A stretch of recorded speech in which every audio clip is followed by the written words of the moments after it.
Welcome to Connecting You, the podcast where we explore the journey of connecting to God, yourself, and others. I'm your host, Mayra Richards, founder of Remain Connected Counseling. And joining me is our marketing director, Emily Robinson. At Connecting You, we believe that each one of us is in a unique journey, seeking connection and belonging in a world that often feels disconnected.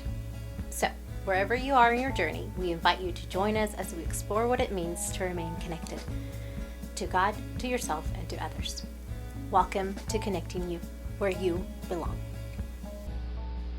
So what are the signs that this is happening to you, that you're becoming a little bit too enmeshed or unhealthfully losing your identity? I would say one of them is losing friends. Mm-hmm. If you haven't seen your friends for a really long time, that usually means that all your time is going towards this one person. Even in marriage, I don't spend all my time with my husband. You know, I love to have girls' nights. I love that he went on a trivia night last night. Like, it's just, you need to be able to miss each other some, I think. Yeah. How would you say, for people who aren't naturally individualistic, I mean, the people who struggle with it, what would you say is the first steps towards keeping your own identity? Going back to what you like, what you value, what you enjoy. If you start liking everything your spouse likes, I don't think that that's real, because you're different people. So that would be a red flag, right? I don't know if people have watched Runaway Bride, but I don't know what that is. It's I know. Gosh, you're hurting my heart. Is that an old movie? It's not an old movie. It's just a movie you haven't seen. An elderly movie? An elderly movie. It's with Julia Roberts, and they go around. You need to watch it. So she likes different types of eggs according to who she's dating. And then there's an interviewer who's going around making a story about her, and he asks every single one of her exes, you know, what kind of eggs does she like? And they all say different things. Yes. Yeah, it's a really good movie, and it's true when you start, you know, Gavin likes things that I don't, and I like things that he doesn't. Even your friends, you're not going to like everything that your friends like, and that's okay. That's part of who you are, embracing that. Mm-hmm. That doesn't mean you don't get to share with them if they want to go to I don't know what artists you don't like. A rap concert. I wouldn't go to like a rap concert. Sure. if your friend really wanted to and it was her birthday, of course you're going to go. Yeah, there's definitely a compromise to be made. Yeah. But I think the problem or the red flag is when it gets to lying about what you like. Yeah, like I love rap. Them, yes, you would be like, I love rap. People will push and lie themselves into a form of compatibility, but it's like a fake compatibility that builds off of a lie or something that, you know, we created. Right, because wouldn't it feel trapping to you if you thought that you were marrying someone who likes everything you like, and then they can't keep that up 24 hours it has to a fall day. apart. It will fall apart, and then you're like, well, who are you? Mm-hmm. You know, who is this person? I'm not saying that I've never done it, but it wasn't the healthiest version of me. No. So what would you say about lying and trust in relationships? In order to create safety, you cannot lie. That seems obvious, but I keep saying things that seem obvious, but then we're like, but people do it, so there has to be something deeper. Yeah, even small lies. You cannot lie about things that are small. Obviously, you can't lie about things that are big, but when we say you cannot lie, people are like, okay, well, I'm not going to lie about my name or my age or anything like that. But I think that we do small lies, right? Like, when I started dating Gavin, it felt a little bit like I was trying to be a little bit more witty. Okay. You know? Like faster in conversation? Like faster in conversation, because I thought that that's what he would enjoy. I was watching too much Gilmore Girls. That's what I was doing. But they're master conversationalists. Right. Like, is it hurting him? No. But it's still, it's not me. Or being scared to tell somebody, well, I'm running late. That's, people lie about that, and they're like, well, I just left, and they're like, well, they haven't left. You're still at home with your kids. But that's lying, you know. Yeah. And eventually the other person catches on, and they're like, well, if I can't trust you about something so small, how can I trust you about anything big? Larger things. It's like a stepping stone for sure. Yeah. Because I've seen in my friends' relationships, eventually the lies get to the point of an excuse. So, for example, one of my friend's boyfriends would always lie to her about what he was doing, where he was, and it wasn't because he was cheating or anything, but he knew that she would disapprove of him being out drinking or late at night, whatever he was doing. And so then he would say, well, yeah, I'm going to lie to you because I don't want you to get mad. It's like a tool in order for her to not even get the chance to engage, I guess, with what was actually going on. Which means that he's conflict avoidant. Okay. Right. Mm-hmm. And therefore, he has to work on that. Because relationships have conflict. Yeah. And you won't forever be able to keep up that. It can last for a long time. I've seen it last for a long time. Where people are like, well, we never fight. You know. But you do inside, internally. Yes. You're fighting. And then 20 years down the road, sitting next to your spouse and feeling completely disconnected from that person and bitter in so many ways. Mm-hmm. It's incredibly painful.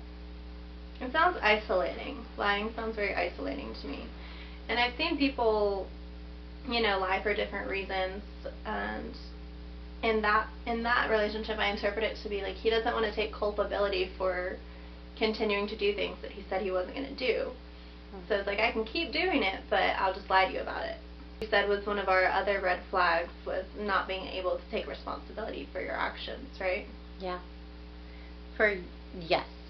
I am big on that. I am big on when we come to resolve anything, a fight, a conflict, whatever you want to call it, can you say to your partner, your friend, your spouse, hey, I'm going to take responsibility for this part of the conflict. For maybe my tone was off. Taking responsibility doesn't mean that you're sorry.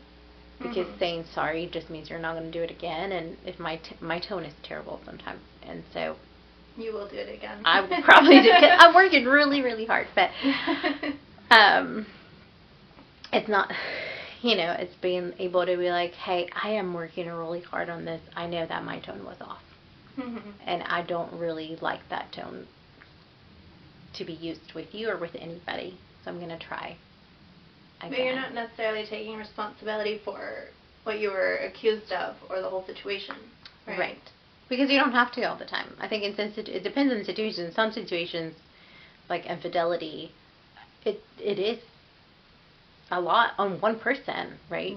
Not fully. I've know that now. Every marriage, it starts somewhere, and I know that if you're going through that, that's going to hit you really wrong. But you're still part of the marriage. You're still part of the partnership, whatever you are in. So it's not fully his fault. We're both female, so I'll just say his fault. It's always his fault. But in affairs, it is a lot of it the person who decided to step outside of that relationship. But the other person also has some responsibility in it. I think naturally the receiving person who is having all these things be done to them would feel a lot of shame or guilt and maybe secrecy. At a certain point, they're not proud of the person whom they're with, right? They're not wanting to integrate this person into their life. Like, can you speak a little bit on that? Red flag? You said it. If you're not proud of the person who you're with, get out. I don't know how else to say it in a nice way. That's not your person. If you can't come in and be, so content that you have him in your arm, or that it's just, what are you doing? what are people doing? It's like, you don't need somebody to post about you or, all the time, but you do need somebody who people know that you're with. Yeah. Like, hey, I am with this person. I am taken. Do you remember my girlfriend Mayra? Yeah. Using the word girlfriend. It's like when I go to the gym and I'll have my ring and I'm like, in conversation. You don't take it off at the gym? I do take it off. Oh. When I don't have my ring, yeah. When you don't have it. I told Gavin, I was like, I want like a rubber one, He's like, Let's why? Just don't wear. I'm like, I don't want to have to start every conversation with like my husband Gavin. No way. But I was like, hey, I'm attractive. I need a rubber ring. Excuse you, Gavin. I think part of being in a healthy relationship is being proud of who you're with. And I think proud looks different to different people. As you said, maybe he's not always posting on Instagram. Maybe he doesn't post anything on Instagram. But there should be other signs. Do you think that in this day and age, because you're a Gen Z, right? Mm-hmm. You grew up with that. Yeah. Then, honestly, he probably needs to post you on his Instagram because that's part of our lives. It's part of your life. Now, again, other people, my generation, millennials, that's different. I think that everything's not online. Everything's not online. So for you to ask somebody who's a millennial to put you online, when he may not even check his Facebook, every day or once a month or whatever, it is different. And so knowing their friends, if you've been dating for a year, probably knowing their parents. Yeah. Talking about your best friends, talking about them to your best friends. I think if your friends like them as well. Yes. I've liked my boyfriend's friends more than I like him before. Yeah, that's probably not a good sign. That's a bad red flag. We'll throw in there as a bonus. Yes. Bonus if you like his friends and not him as much. Sometimes you just want to hang out with everybody, not him. Yeah, that's or I would say listen to people that are around you because they know you. They know if you're being fully yourself, and so sometimes be tactical about it. Of like, hey, I don't know that you're being fully yourself around this person. And then that's your chance to say, let's think on that, right? Like, if you still want to date this person, then at least know, like, I'm not being fully myself around this person. Yeah. But at least somebody told you. I think discussions with friends can get very complicated, too. Absolutely. I take my time. When I'm going to tell somebody something like that, I do take my time and I do bite my tongue for some time. Mm-hmm. And I'm like, okay. And I pray. And I'm like, Lord, like, do I say this now? Do I say this ever? Right? Mm. And if they ask me what I think about them, I will tell them the truth. Because they're ready to receive it? Yes. And because they want to hear what you have to say. Again, that does not mean that they're going to dump them the next day. Mm-hmm. But at least they know the truth. And that's kind of part of your work as a counselor as well, right? Like, people don't immediately go do what you tell them. No. Gosh, no. They should, just so you know. No, yes, that's part of it. Of like me trying to make them doubt to a certain extent, to a healthy extent, make them doubt themselves. Their perception of it. To where if they're like, no, this is what I want, I'm like, okay, obviously this is what you want.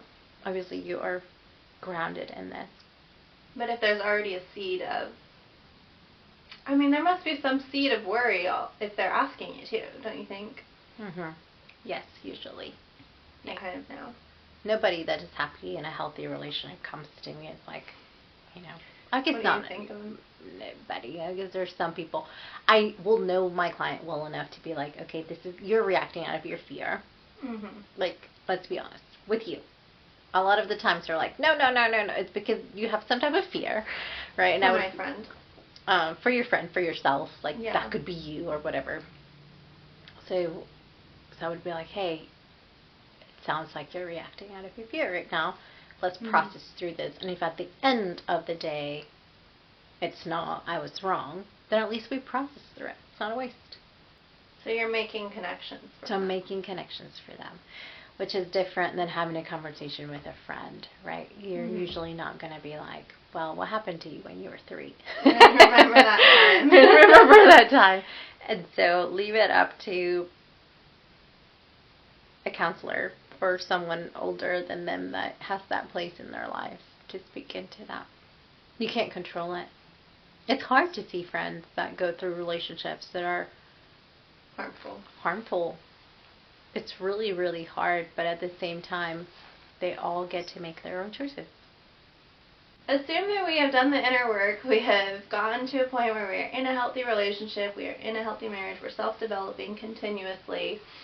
For our listeners out there who might be looking for the tools to create those connections, as you said, if you're not seeking connection, then you're actively going to keep becoming more and more disconnected.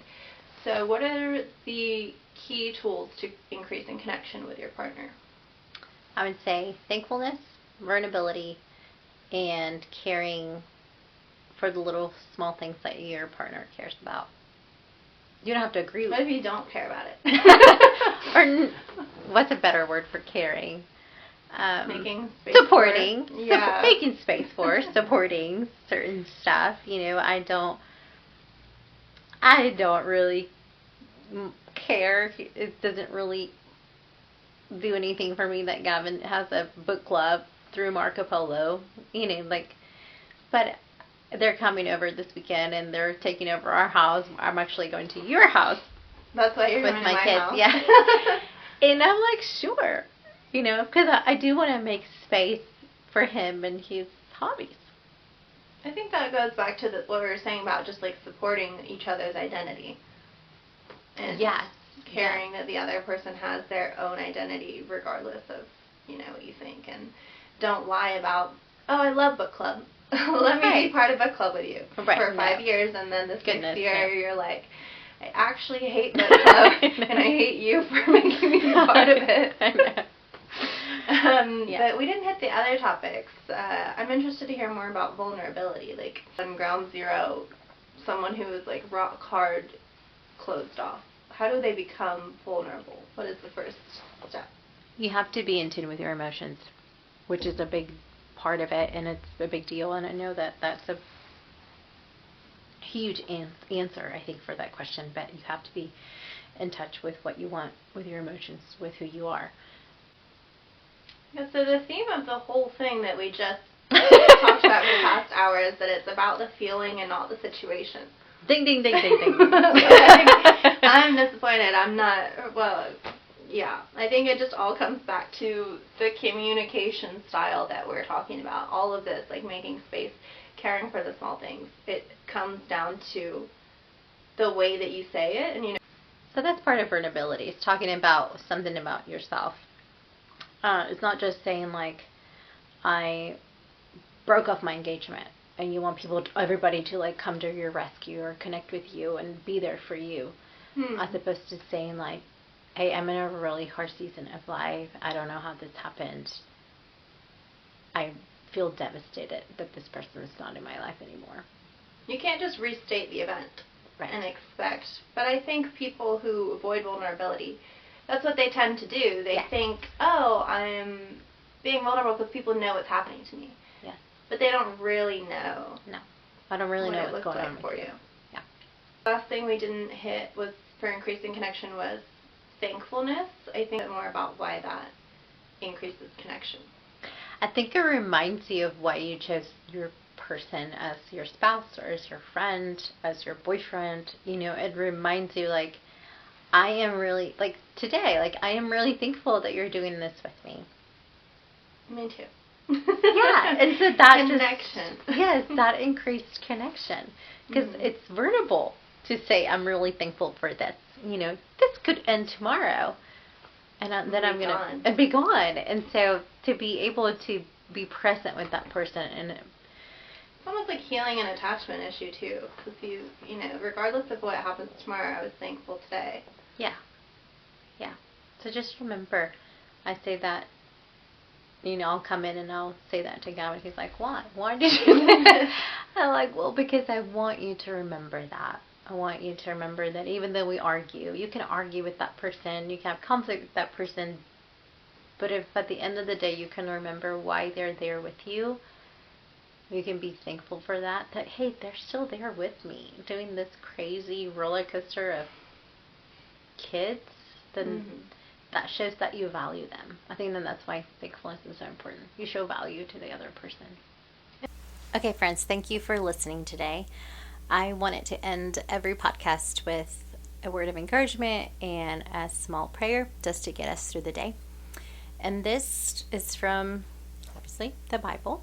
And it says, therefore, encourage one another and build one another up, just as you are doing.